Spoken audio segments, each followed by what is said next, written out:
Ini sifat-sifat yang tadi yang kita pilih, ada modulus elastis, ada strength, modulus elasticity,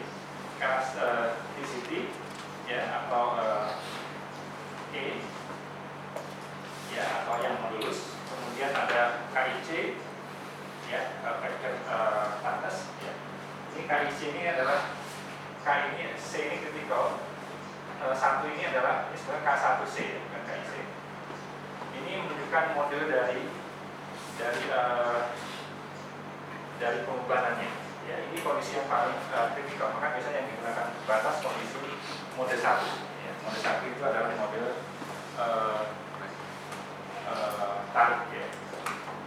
Jadi ada seperti ini, ya, ada seperti ini, ada seperti ini. Mode 1, 2, 3 ya, untuk fracture mekanik masih ingat yang sudah pernah ambil. Kemudian ini kita lihat ya. Nah, sifat-sifat ini ya tentunya tergantung ya kepada struktur dari material dan juga pemrosesan dari material. Ya, tergantung struktur dan juga pemrosesan dari material. Ya. Nah, salah satu role dari material engineers di samping material selection tentunya adalah bagaimana kita bisa memodifikasi ya struktur dari material untuk dan proses dengan melalui proses-proses tertentu agar kita bisa mendapatkan properties yang diperlukan oleh desain. Nah, dalam ini perlu kita pahami bahwa untuk struktur itu ada struktur yang untuk properties itu ada properties yang sifatnya sensitif terhadap struktur. Ya. Dan di sisi lain ada properties yang tidak sensitif terhadap struktur. Ya. Yang dimaksud struktur dalam hal ini adalah struktur mikro. Ya. Jadi kita pernah bahas sebelumnya bahwa material, ya, untuk sifat-sifat dari material itu ditentukan oleh struktur. Ya, dan level dari strukturnya itu bervariasi. Ya, mulai dari atomic level ya sampai macro structure. Ya. Kita sudah bahas minggu lalu bahwa untuk kekuatan dari material ini ada dua jenis yang berbeda. Yang pertama pada elastis itu ditentukan oleh atomic bonding, ya, atau bonding structure. Ya, jadi ini pada level atomik. Ya, jadi makanya dia disebut sebagai struktur insensitive properties. Ya, sedangkan untuk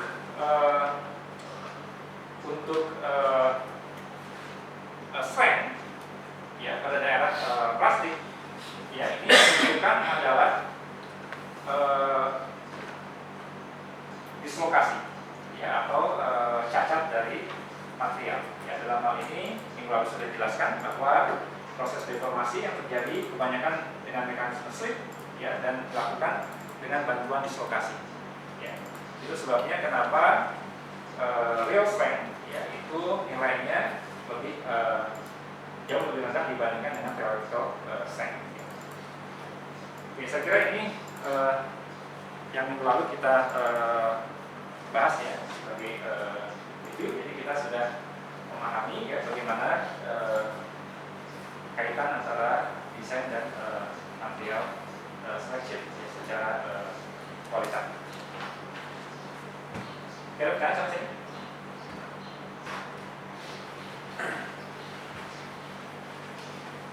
Cara pengukuran wear rate itu bagaimana? Cara pengukuran Wear rate bahwa tightness dan resisan. Ini bermacam-macam caranya ya. Kalau alat yang di bawah itu bisa menggunakan disk ya. Jadi ada disk yang berputar ya.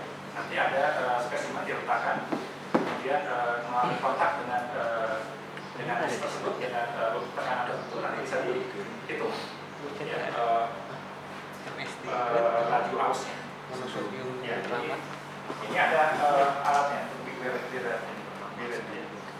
Jadi ini secara umum dia sebenarnya berbanding lurus dengan hardness. Jadi ini semakin kuat, kekerasannya umumnya semakin tinggi dan seperti walaupun tidak selalu terjadi seperti itu karena nanti ada mekanisme yang lain, ya, mekanisme dari wear. Ya, nanti ini menarik ya karena banyak juga komponen-komponen yang perlu memiliki wear resistance. Ini khususnya nanti wear resistance ini terkait dengan local strain, local constraint. Ya. Jadi local constraint itu kita melihat, ya, misalkan komponen yang ada itu nanti dia mengalami interaksi seperti apa dengan lingkungan. Ya, karena dia bisa mengalami kontak dengan misalkan dengan komponen yang lain. Ya, jadi ini contoh dari wear resistance. Oke, saya kira cukup ya. Nah ini kali ini kita akan masuk ke tahap berikutnya, ya, yang lebih kuantitatif, ya, yaitu kita membahas bagaimana kita melakukan optimasi, ya, dalam proses pengerjaan material dengan menggunakan metode dua metode, ya. Yang pertama adalah material performance analysis. Kemudian yang kedua adalah kriteria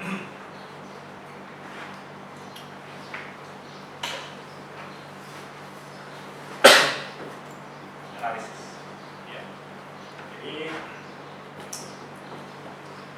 ini akan kita bahas pada hari ini. Ya. Pak Ahmad, Ya. mau nanya bentar Pak. Ya.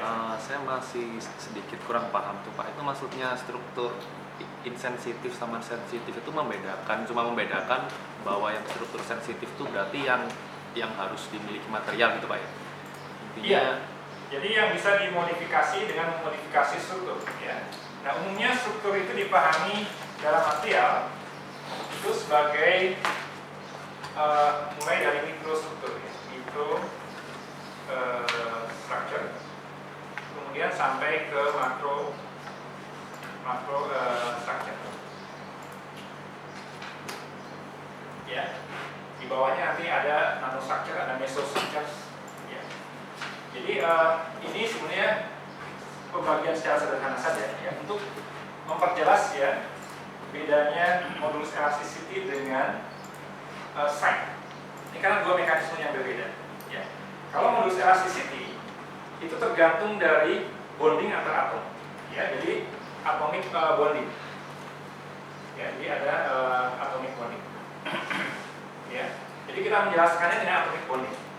Ya, sebagai contoh sederhana misalkan kalau kita bandingkan logam dengan diamond, ya, itu sangat berbeda modulus elasticity. Mana yang lebih tinggi? Diamond. Ya, karena dia ikatannya adalah covalent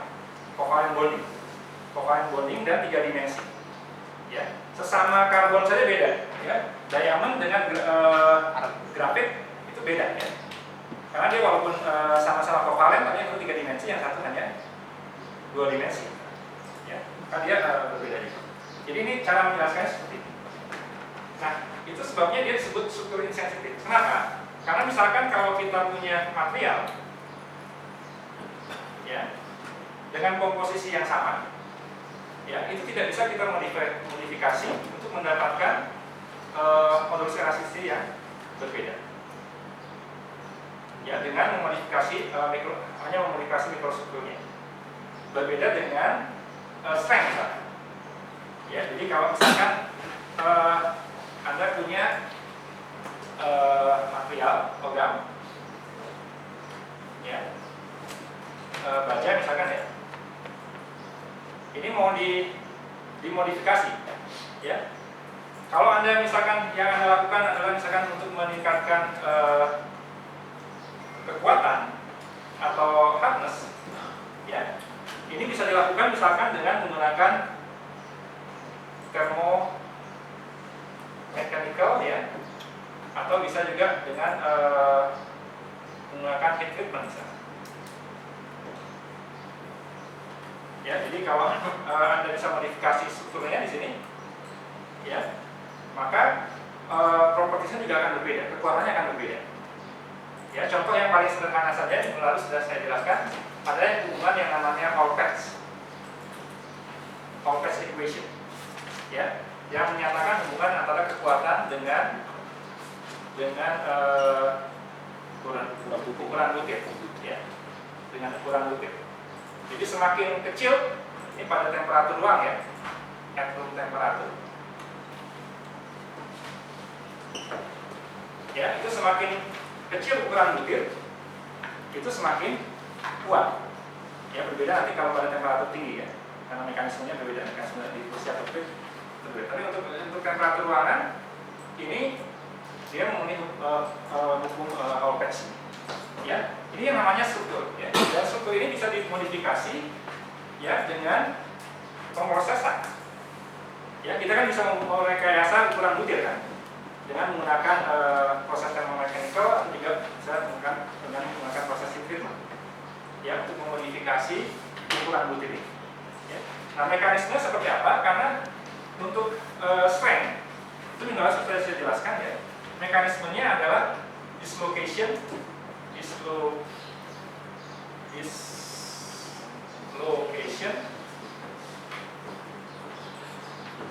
assisted slip, ya. Jadi slip yang dilakukan dengan bantuan dislokasi.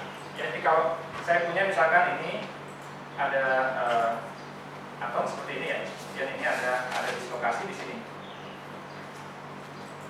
ya, ada dislokasi.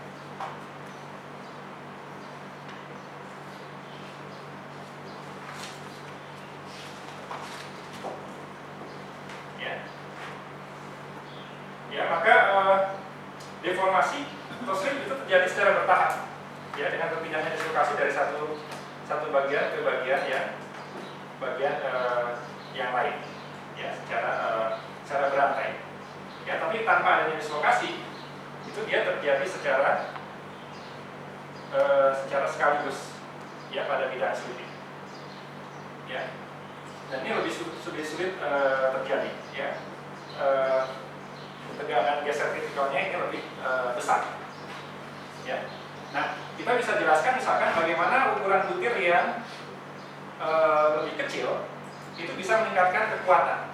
Ini Hall-Petz ini menarik, ya, karena ini ditulis oleh Hall dan Petz. Ini dua orang ini nggak pernah ketemu, ya, yang pernah saya baca. Jadi yang satu bulan dua-duanya tinggal di Newcastle, nama kotanya. Satu Newcastle di Australia, satu Newcastle di US atau Inggris, saya nggak lupa, ya. Tapi dua-duanya dia belum pernah ketemu, dan dua-duanya menulis tentang hal ini, efek dari ukuran butir terhadap kekuatan. Ya, makanya dua-duanya ditulis namanya, ya. Karena dulu mungkin nggak semudah sekarang, ya, akses informasi, ya. Jadi masing-masing menulis, dan dua-duanya diakui karena masing-masing menulis tanpa pernah melihat saling diskusi atau saling melihat yang sebelumnya. Ini Hall-Petz equation. Nah, kita lihat bagaimana misalkan Hall-Petz equation itu ditentukan oleh adanya interaksi dari dislokasi terhadap batas butir. Ya. Kita lihat bahwa semakin kecil ukuran butir, berarti batas butirnya semakin banyak. Ya. Nah, kita tahu juga bahwa pada batas butir itu terjadi discontinuity, kan. Jadi ini butir yang satu, ini susunannya seperti ini misalkan, ya. Pada proses kristalisasi, ya, atau solidifikasi. Sedangkan pada butir yang lain misalkan ada discontinuity. Ya, di sini ada discontinuity. Ini yang disebut sebagai batas butir, ya. Nah, kita lihat secara logis kalau dislokasi ini slip ini dibantu oleh adanya dislokasi, maka dislokasi itu akan pada saat yang melewati discontinuity akan terhambat, kan, pergerakan dari dislokasi tadi, ya. Nah, akibatnya dia akan terjadi penumpukan di sini, ya. Jadi ada penumpukan atau antrian dislokasi di sini, ya, yang nanti ini sampai batas tertentu dia perlu critical strength untuk bisa dia melewati batas butir ini. Ya, sehingga itu sebabnya kenapa kekuatan ini meningkat ya dengan meningkatnya jumlah batas butir ya, atau dengan mengecilnya ukuran butir. Ya, jadi nah ini bedanya. Tapi kalau modulus elasticity nggak bisa kita modifikasi dengan memodifikasi ukuran butir misalnya. Ya, mikrostrukturnya. Jelas ya? Yang maksud dengan struktur sensitif dan struktur insensitif properties. Ya, jadi ini kita lihat juga contohnya modulus elasticity ini berbanding lurus dengan melting point misalnya. Karena melting point kan kaitannya dengan volume. Ya, jadi semakin kita bandingkan aja misalnya melting point dari diamond ya, itu bisa kalian menunjukkan bagaimana kekuatan dari ikatan. Berarti itu Pak ya, kalau saya boleh tarik kesimpulan nih, kalau yang struktur insensitif itu berarti dia itu susah untuk berubah, si sifat-sifatnya tadi itu nggak sensitif untuk dia bisa tiba-tiba berubah, sedangkan yang struktur sensitif ini dia bisa berubah karena mungkin adanya perlakuan atau mungkin lingkungan atau waktu. Bisa memodifikasi mikrostruktur. Ya, dan ini struktur maksudnya mikrostruktur. Karena untuk modulus elasticity, ya ini dia sensitif juga terhadap struktur, tapi mesostruktur yaitu tekstur. Ya, untuk tekstur dia berpengaruh. Ya, tapi untuk mikrostruktur, ya.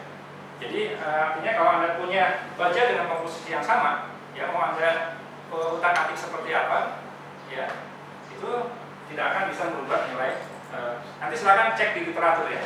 Jadi ada daftar material, misalkan baja ya, kemudian ada proses heat treatmentnya yang bermacam-macam ya. Nanti dibandingkan, Anda silakan bandingkan nanti bagaimana nilai E-nya, apakah sama atau berbeda. Ya.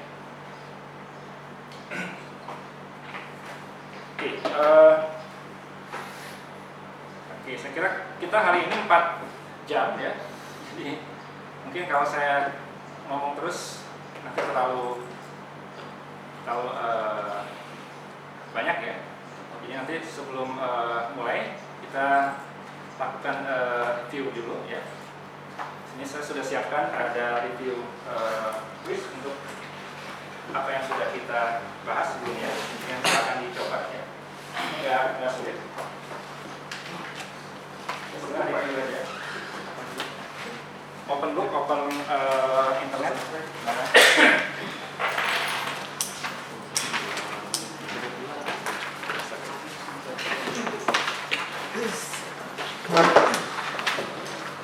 Tolong dibantu.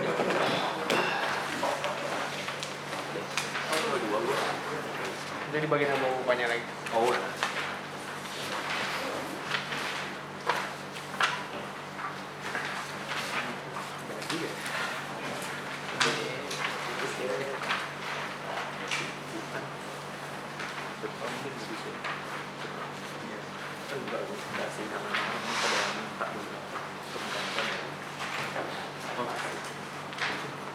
Iya, tulisannya di grup. Ini di kolom. Iya.